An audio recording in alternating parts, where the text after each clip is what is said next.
when you're going through this, like before the war, one of the primary things I noticed was like this preparation, um, you know, lots of like pictures of guys training and stuff like that, and be like, we were ready, we're more ready now than we were in 2014. Even like down to these breakdowns of, I think it was in, I think it might have been Freikorps or Karpatska Sich, which like kind of two of the main militias that aren't Azov, talking about like the literal numbers. They're like, if they bring in XYZ amount of troops, like we'll eventually mobilize all the male population and there's no way they can win and all this kind of stuff. And then of course the war starts.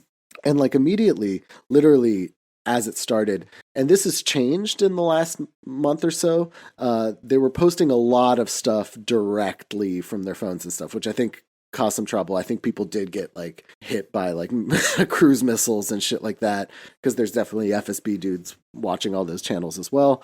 And they started to be a little bit more careful with that. That's true on the Russian side as well. But on the Ukrainian side, definitely. But in the beginning, it was immediately like, okay, this is it. And one of the most common things I saw was "Welcome to Hell" as like we're ready to do this. Like it's on.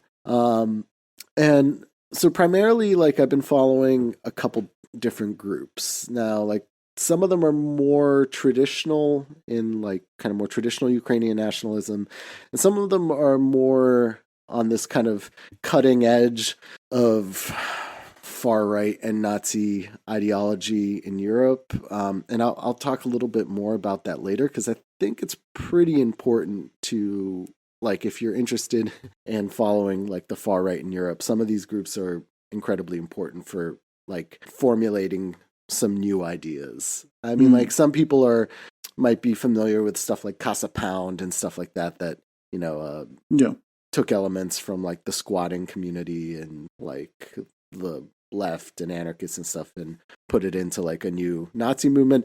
There's a lot of that kind of stuff in Ukraine as well that's interesting and pretty important to talk about, and also kind of important for understanding the way the two fascist groups on each side think about themselves, which is like either kind of more traditional or kind of this new avant-garde, which one of them is literally called.